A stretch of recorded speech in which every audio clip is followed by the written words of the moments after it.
영어로 세인트는 성도 또는 성자라고 합니다. 크리스마스 때 가난한 자들에게 돈을 나눠주고 또한 선물을 했던 산타클로스, 그는 신부인 세인트 니콜라우스로부터 유래되었습니다. 로마 캐톨릭에서는 위대한 업적을 남겼거나 기적을 일으킨 그 사람들을 세인트 누구누구 하며 불렀습니다. 성 안토니오, 성 베드로, 성 어거스틴, 그리고 예수의 어머니인 성모 마리아와 같이 이름을 구별하여 불렀습니다.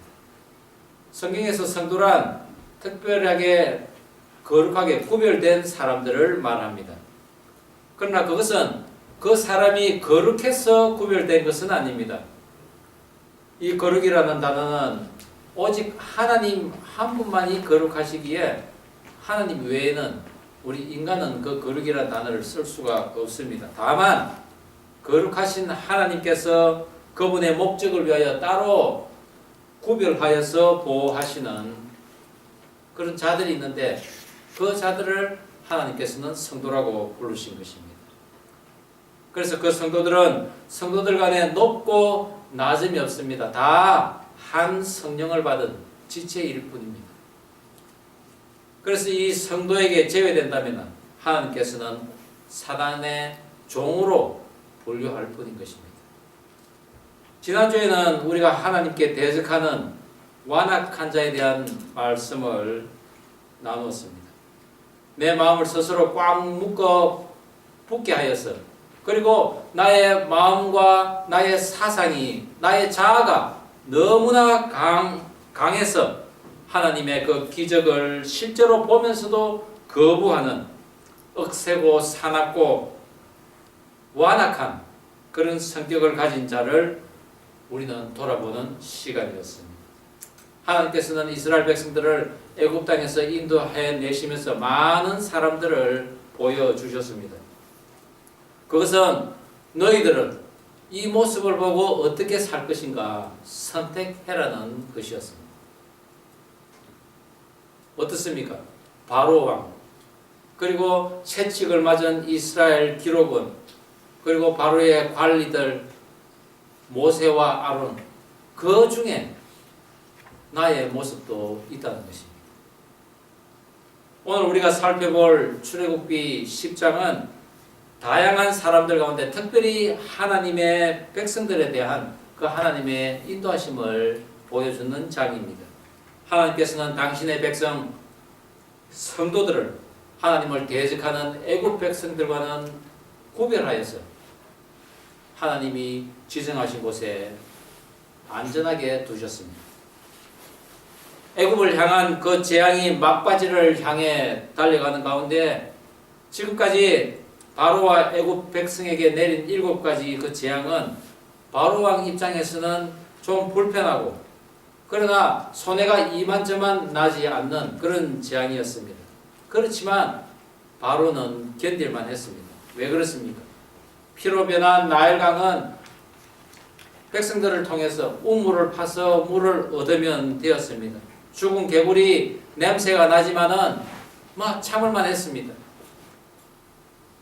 파리, 이 독종들 사람들에게 달라붙어서 가렵게 하고 오물 옮기고 했지만은 그들이 좀 물러가니 또 참을만 합니다. 가축들이 돌림병으로 죽었지만 아직 남아있는 가축이 있습니다. 우박이 불과 함께 떨어져도 아직까지 조금 남아있다는 것입니다.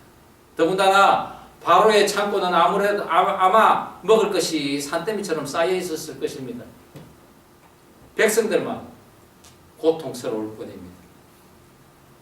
한편으로는 자신들이 믿던 신들이 모두 다 쓰러졌지만은 살아있는 신이라고 하는 이 바로는 아직 건재하고 있었습니다. 그러니 당연히 내 백성을 보내라는 그 하나님의 명령을 거부할 수밖에 없는 거죠. 이 하나님께서는 메뚜기 떼를 이제 보내십니다. 우박과 불덩이가 지나간 그 황폐한 땅에 이제 조금이나 남아있는 그 푸른 초목들을 메뚜기들이 갉아먹기 시작합니다. 그리고 온 애굽 땅에 흑암을 덮어버렸습니다. 사실 오늘 이 보이는 메뚜기 재앙과 이 흑암 재앙, 이것은 그들이 믿는 애굽 신들을 쓰러뜨리고 그들의 남아있는 식량을 없애버리는 그런 재난이었지만, 그래도 그것은 하나님의 경고에 불과한 것이었습니다. 메뚜기가 온 땅을 덮고 어둠으로 빛을 차단한, 그리하여 땅이 보이지 않는 이 재앙은 그들에게는, 이 땅에서 영원히 살아가야 할 그들에게는 죽음과도 같은 그런 재앙이라는 것을 지금 보여주고 있는 것입니다. 그래서 그것은 어떻게 보면 마지막 경고인지도 모릅니다. 마지막 10번째 재앙, 장자를 치는 이 재앙은 사실은 경고라기보다는 재앙 그 자체입니다. 엄청난 재앙이죠. 자식을 앞세우는 것만큼 가슴 아픈 것은 없다고 하지 않습니까? 더구나 가업을 이어갈 장자들입니다. 오늘 이 마지막 경고성 재앙인 메뚜기 재앙과 흑암 재앙을 당하고서야 바로는 자신이 죄를 지었음을 인정하고 죽음에서 구해달라고 합니다. 그런데 두 손 두 발 다 든 것이 아니고 그냥 드는 신용만 하는 것입니다. 내 백성을 보내라는 하나님의 명령에 아이들은 놔두고 가랍니다. 그러다 나중에는 다 데리고 가도 좋은데 가축은 또한 놔두고 가라고 합니다. 죽음이 너희에게 닥칠 것을 알리는데도 이 악인은 돌이키지 않는 것입니다.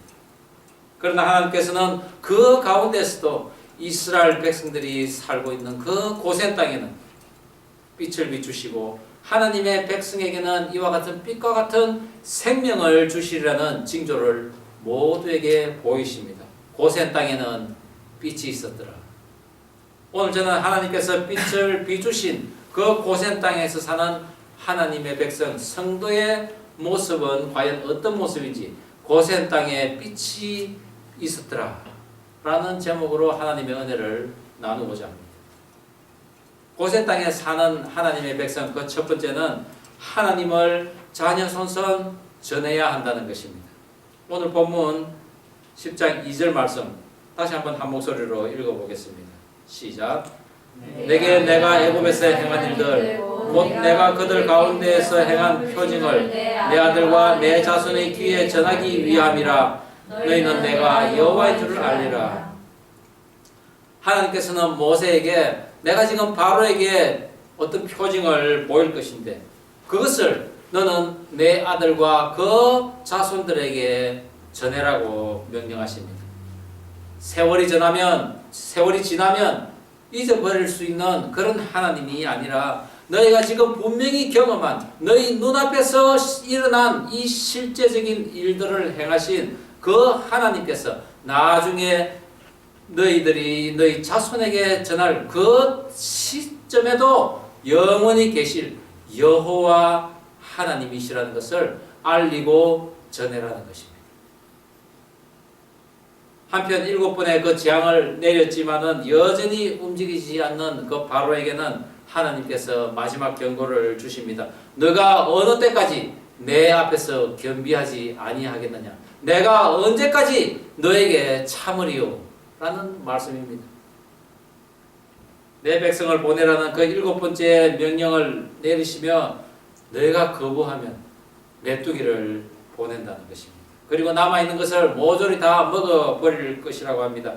재앙의 강도가 점점 세어지고 있는 것입니다. 처음에는 그들은 그렇게 생각했습니다. 우리 마술사들도 할 수 있잖아. 대수롭지 않게 생각했습니다. 그런데 언제부턴가 이상합니다. 마술사들이 더 이상 하나님이 일으키시는 그 징조를 못 따라하는 것입니다. 우연이겠지. 그렇게 생각하다가 또 정말 하나님이 계실까 의심에 또 마음을 가지기 시작합니다. 그런데 뭔가가 있어 그런 생각이 드는 순간에 하늘에서 우박이 떨어집니다. 불안해하는 사람이 드디어 생기기 시작한 것입니다. 그리고 이제는 도저히 하나님이 아니고서는 이 일을 행할 자는 아무도 없다는 것을 그들은 서서히 인정하고 있습니다. 눈앞에서 꿈틀거리는 메뚜기 떼들이 온 땅을 덮어버리자 그들은 여호와 하나님을 이제 인정하기 시작하는 것입니다. 그러나 그들은 그런 하나님을 전하지 못하는 인간들입니다. 왜? 자신들의 안위만 생각하는 악한들이기 때문인 것입니다. 메뚜기의 공격은 상상을 초월할 정도로 강합니다. 이빨은 짐승의 가죽도 잘라낼 만큼 단단하고 날카롭습니다. 그래서 계시록에는 메뚜기의 이빨을 사자의 이빨이라고 표현하고 있습니다. 또한 이 메뚜기의 공격, 그 날개의 소리는 병거와 많은 말들이 전쟁터로 달려가는 소리와 같았다고 지금 하고 있습니다. 규모가 큰 이 메뚜기의 무리는 제주도만한 면적을 가지고 날아다닌다고 합니다. 그 정도면은 이 메뚜기의 개체가 어느 정도 되겠습니까? 약 1천억 마리 정도 된다고 합니다. 엄청난 숫자입니다. 상상이 안 가실 겁니다. 그것이 어느 정도의 피해인지. 그것은 어느 한 지점을 코끼리 때 1만 마리가 휩쓸고 지나간 것과 같은 피해가 일어난다는 것입니다. 풀 한 폭이 남지 않습니다. 그렇다 보니 극심한 기근으로 이어지고 이것은 전쟁과 함께 국가적 재난으로 선포된다고 합니다. 그래서 고대로부터 이 메뚜기의 재난은 천벌이라고 그들은 인정을 하였다는 것이죠. 기록된 가장 큰 메뚜기의 피해는 1874년 캐나다 중서부 평야지대에서부터 텍사스주까지 이어지는 장장 1800km에 걸친 그 메뚜기 떼의 피해가 있었다고 합니다. 면적을 환산해 보니 약 1240억 마리의 메뚜기 떼가 출몰을 했다는 거죠. 오늘날도 전 세계 곡물의 7%가 이 메뚜기 떼에 의해서 소실되고 있다는 기록이 있습니다.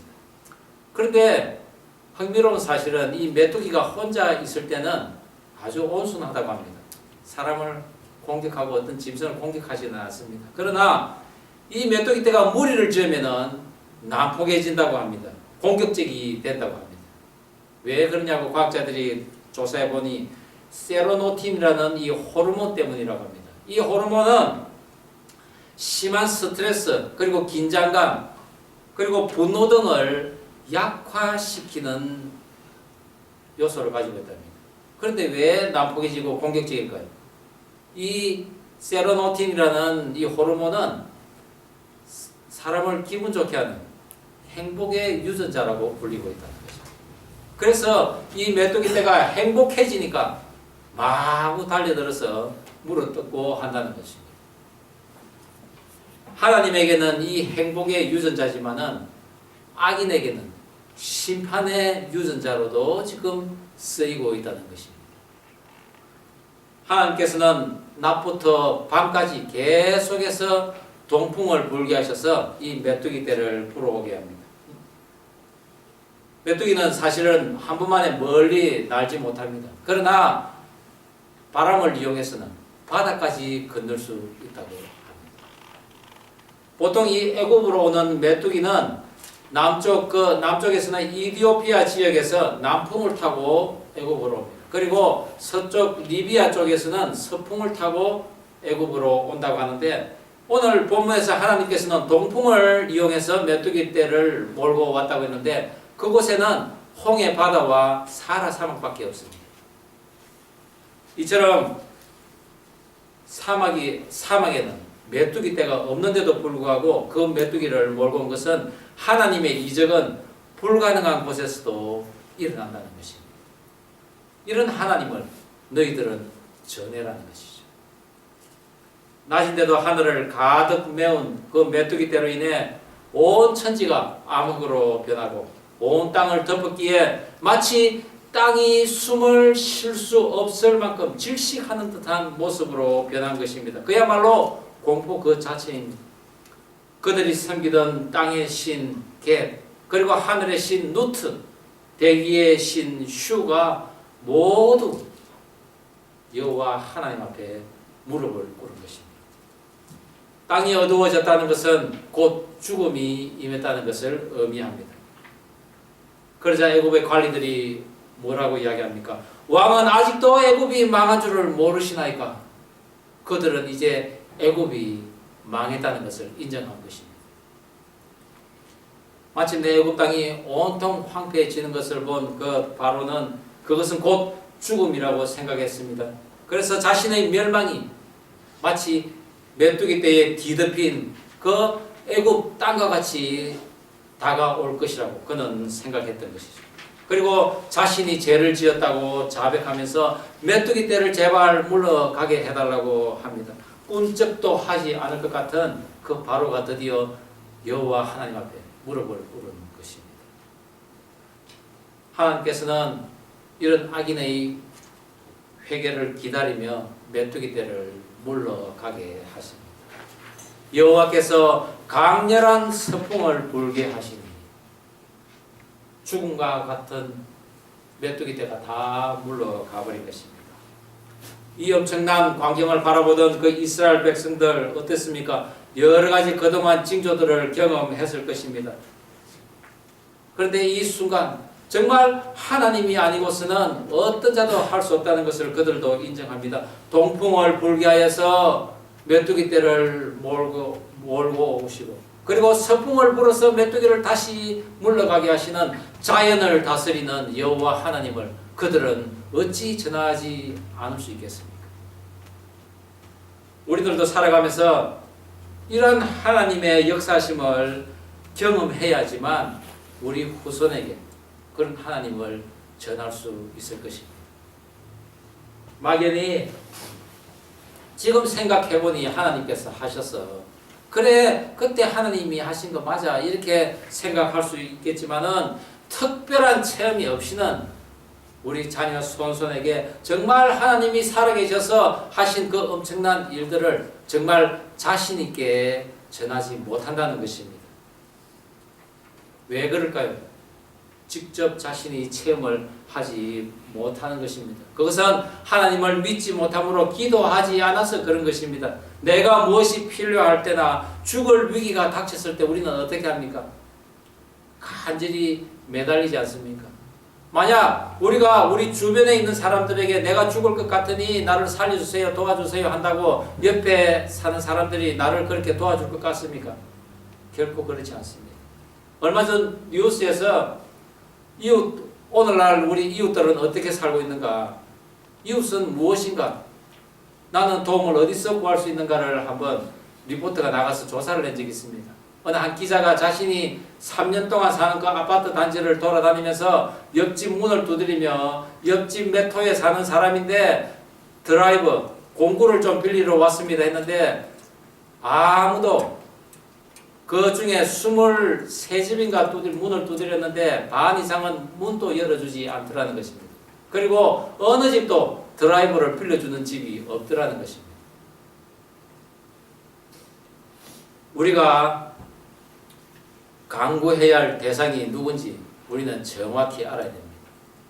우리가 오직 우리의 고통을 아뢰고 도움을 청할 곳은 오직 여호와 하나님 한 분밖에 없다는 것을 우리는 명심하고 그 사실도 또한 우리의 자녀들에게 알려야 하는 것입니다.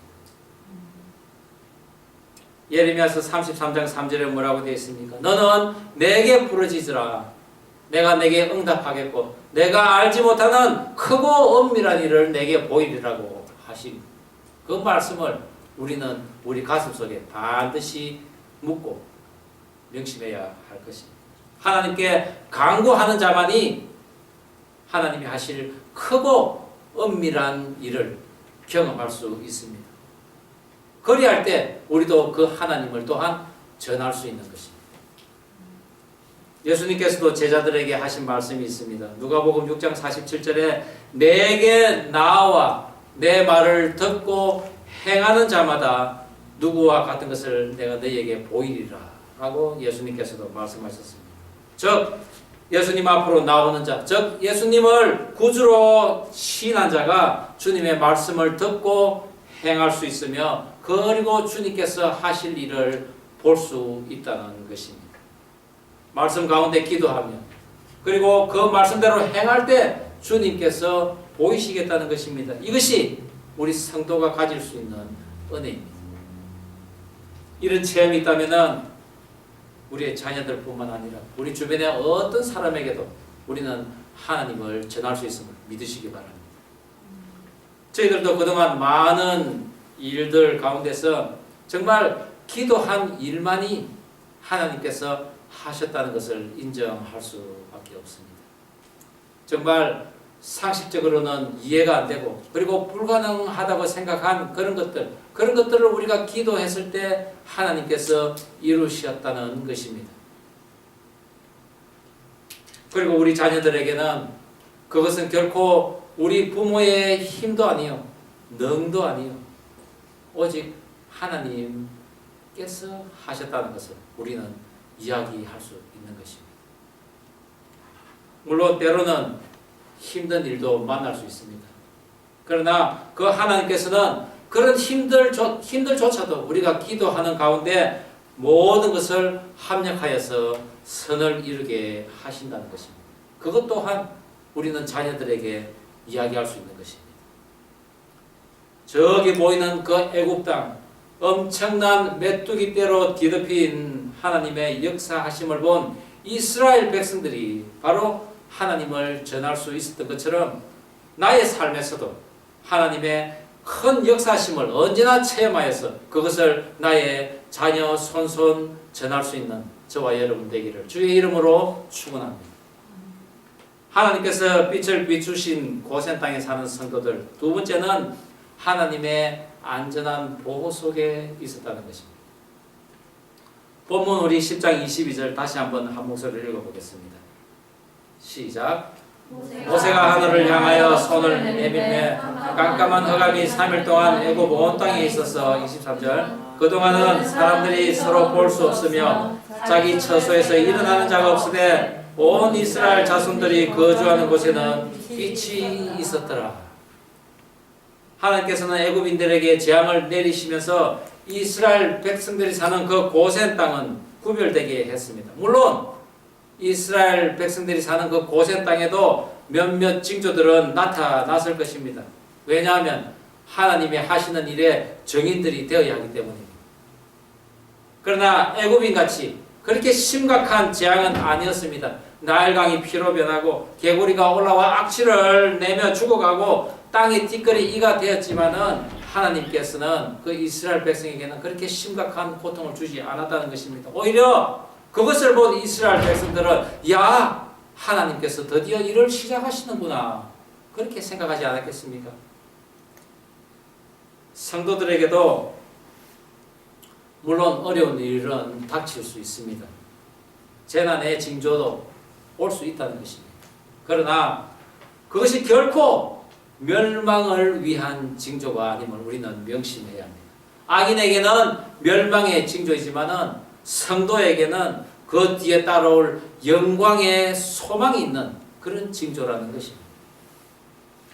그리고 하나님께서는 어려운 일 가운데서도 성도에게는 언제나 피할 길을 내신다고 했습니다.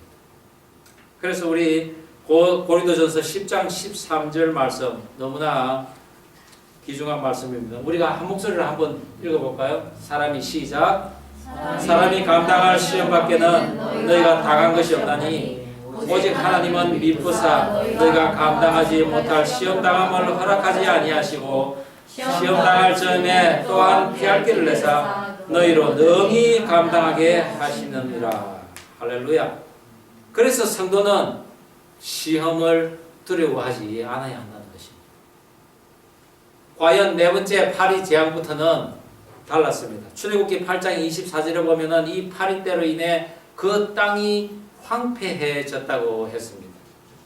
그것은 애굽 땅의 그 황폐함이 고센 땅에 동일하게 일어난다면은 목축을 주업으로 하는 그 고센 땅에 사는 이스라엘 백성의 땅도 황폐해지고 그들의 삶도 황폐해질 수밖에 없는 것입니다. 그러나 하나님께서는 파리떼를 그쪽에 보내지 않았습니다. 그리고 가축에 대한 돌림병도 없게 하였습니다.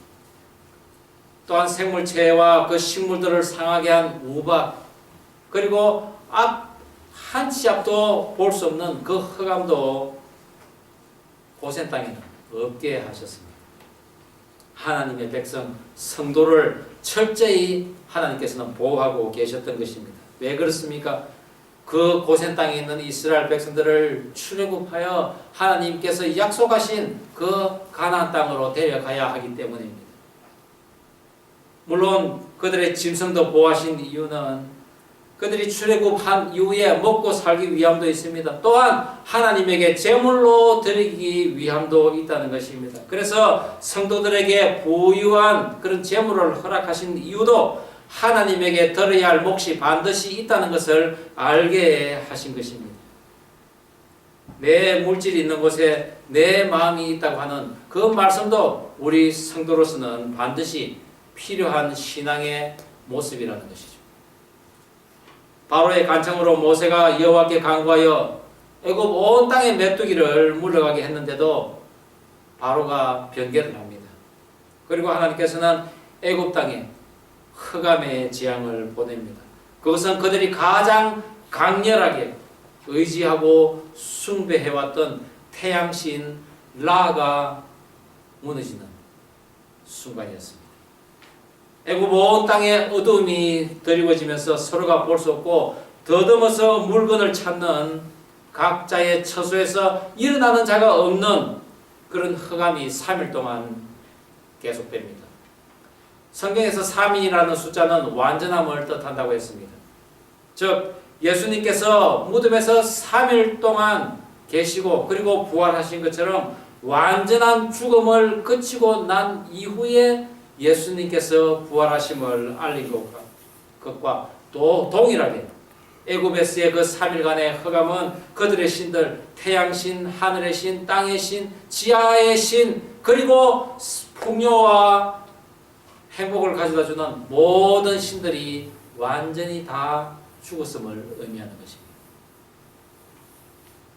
애굽의 영광을, 우상의 숭배를 흑암으로 덮어버린 것입니다. 그리고 애굽 모든 신의 참패요 살아있는 신이라는 바로의 참패이기도 했습니다. 이 흑암의 재앙은 이스라엘 백성들도 그리고 애굽의 온 백성들도 직접 눈앞에서 지켜볼 수 있었습니다. 어느 누가 이것은 거짓말이고 속임수라고 할 수 있겠습니까? 그러나 오직 한 곳 이스라엘 백성들이 사는 그 고센 땅에는 빛이 있었습니다. 하나님의 백성들이 있는 곳에는 빛이 있습니다. 하나님의 백성들이 있는 곳에는 생명이 있습니다. 상상을 한번 해보시죠. 온 천지가 깜깜한데 저기 보이는 고센 땅에는 하늘로부터 내려오는 한 줄기 빛이 내려옵니다. 모두가 그 빛을 볼 수 있는 것입니다. 빛 가운데 있는 이스라엘 백성들은 저기 보이는 흑암의 애굽 땅을, 흑암의 애굽 땅에 있는 백성들은 저기 보이는 고센 땅의 찬란한 빛을 볼 수 있었다는 것입니다. 그것은 곧 악에 대해서는 경고의 빛이요 선에 대해서는 소망함을 가질 수 있는 빛인 것입니다. 아직까지 돌아오지 않는 악인들에 대한 마지막 은혜의 빛이기도 했습니다. 너희들은 저 빛이 보이지 않느냐? 어서 빨리 생명의 빛으로 나오라. 거기는 안전하다. 왜? 내가 지켜주기 때문이야. 애굽인들에게는 수많은 신들이 있었지만 하나님이 내리는 재앙에서 어떤 신들도 견뎌내지 못했습니다. 바로조차도 견뎌내지 못하는 것입니다. 사람에게는 구원이 없는 것입니다. 그러나 이스라엘 백성들에게는 하나님께서 안전하게 지켜주셨습니다. 그렇습니다. 성도는 많은 신들이 필요 없습니다. 오직 한 분, 하나님만 계시면 되는 것입니다. 우리 옆 사람에게 축복하면 좋겠습니다. 당신은 하나님께서 지켜주십니다. 우리 축복하면 좋겠습니다. 당신은 하나님께서 지켜주십니다. 아멘. 이런 상황이 돼도 바로는 그냥 항복하지 않습니다. 끝까지 대적합니다. 마침내 하나님께서는 모든 것 가져가야 한다는 그 모세를 쫓아내는 바로가 이런 말을 하도록 합니다. 너가 다시 내 얼굴을 보는 날에는 너는 죽으리라. 이것은 마치 하나님께서 바로에게 하시는 말씀 같지 않습니다. 그렇습니다. 과연 하나님을 본 사람은 죽는다고 했습니다. 그래서 하나님으로부터 보호받지 못한 바로는 홍해가 갈라지는 곳에 가서 거기서 하나님을 본무로 홍해 바닷물에 잠겨 버렸던 것입니다. 하나님의 빛 가운데 있는 자만이 하나님의 보호를 받는 것입니다. 혹여 우리가 아직 하나님에게 항복하지 않은 것이 있다면 이 시간 하나님 앞에 항복하시기 바랍니다. 그리고 하나님의 보호를 받기를 바랍니다. 오늘 본문의 고센 땅에 비추인 빛은 바로 어둠의 세력을 물리치고 사망 권세 이기신 예수 그리스도의 생명의 빛을 뜻합니다. 그 빛이 있는 곳에 모인 성도들을 예수님께서 안전하게 보호하고 계신다는 것입니다. 고센 땅에 아브라함의 후손만 있겠습니까? 이방인도 있었습니다. 그리고 여호와를 경외하는 사람만 있었겠습니까? 아니, 여호와를 모르는 사람도 있었을 것입니다. 그러나 성도가 머무는 곳에는 언제나 하나님의 보호하심이 있다는 것을 믿으시기 바랍니다. 하나님의 집인 교회에 거하기만 하여도 받는 은혜가 있다는 것입니다. 그러나 무엇보다도 믿고 기도하는 믿음의 분량까지 자라야 하는 것이 성도의 마땅한 할 일인 것입니다. 저는 오늘 이곳에 귀한 하나님의 빛이 비추기를 바랍니다. 여러분의 심령에 하나님의 귀한 빛이 비추기를 바랍니다. 그러나 너희는 택하신 족속이요 왕같은 제사장들이요 거룩한 나라요 그의 소유가 된 백성이니 이는 너희를 불러내어 그의 귀한 빛에 들어가게 하시니에 아름다운 덕을 선포하게 하려 하시니라. 너희가 전에는 백성이 아니더니 이제는 하나님의 백성이요 전에는 너희가 긍휼을 얻지 못하더니 이제는 긍휼을 얻었느니라. 여러분, 세상에는 악인의 삶도 있고 그리고 성도의 삶도 있습니다. 악인의 삶 어찌 보면 쉬울 것입니다. 자기 마음대로 할 수 있기 때문입니다. 자기 좋아하는 것 마음껏 할 수 있습니다. 그러나 성도의 삶은 어떻습니까? 어렵습니다. 하나님의 말씀대로 산다는 것 사실 어렵습니다. 그러나 하나님께 모든 것을 맡긴다면 그것만큼 또한 쉬운 삶은 없다는 것입니다. 고센 땅에는 빛이 있었더라. 저와 여러분의 지경에 언제나 하나님의 귀한 빛이 비추이길 바랍니다. 그리하여서 하나님에 의해 구별된 거룩한 성도들의 모습을 살아가면서 그 하나님을 자자손손 전하며 살아가는 저와 여러분 되기를 주의 이름으로 축원합니다. 기도하시겠습니다. 오늘 이 시간 우리 다 함께 기도하면 좋겠습니다. 그렇습니다. 하나님, 이 시간 저도 성도의 모습으로 살아가게 해주십시오.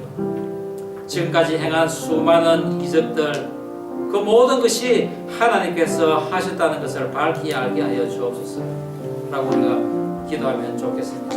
우리 어려운 가운데서도 특별히 하나님의 그 백성 성도를 구별하여 보호하시는 그 하나님을 만나기를 원합니다. 내 지경에 내 삶의 모든 곳에 하나님의 귀한 빛을 내려 주시옵소서라고 기도하는 우리 모두가 되게 해 주십시오 라고 우리가 기도하면 좋겠습니다. 우리 다 함께 기도하십시다. 하나님 아버지 주신 말씀 가슴에 담습니다. 그렇습니다. 우리가 성도의 삶을 살아가기를 원합니다. 우리에게 행한 수많은 그런 일들, 그 모든 것이 하나님께서 하셨음을 우리가 믿게 하여 주옵소서. 그리고 그 모든 일들을 아름답게 인도하고 계신 그 하나님을 우리 자녀 손손 전하게 하여 주시옵소서.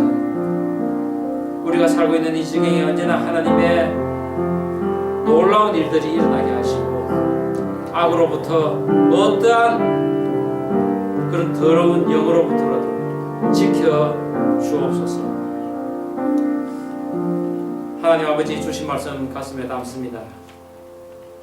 성도의 모습에 대해 알게 해주시니 감사드립니다. 그동안 우리에게 행한 수많은 이적들, 그 모든 것이 하나님께서 하심을 믿습니다. 그 하나님을 우리 후손들에게 늘 전하며 살게 하여 주옵소서. 어떠한 어려운 일 가운데서도 하나님의 백성은 구별하여 보호하심을 저는 믿습니다. 우리가 살고 있는 지경에 언제나 하나님의 귀한 생명의 빛을 비춰주시고 그 하나님을 찬양하고 경배하는 삶 살아갈 수 있도록 도와주시옵소서. 감사드리오며 예수님 이름으로 기도드립니다. 아멘.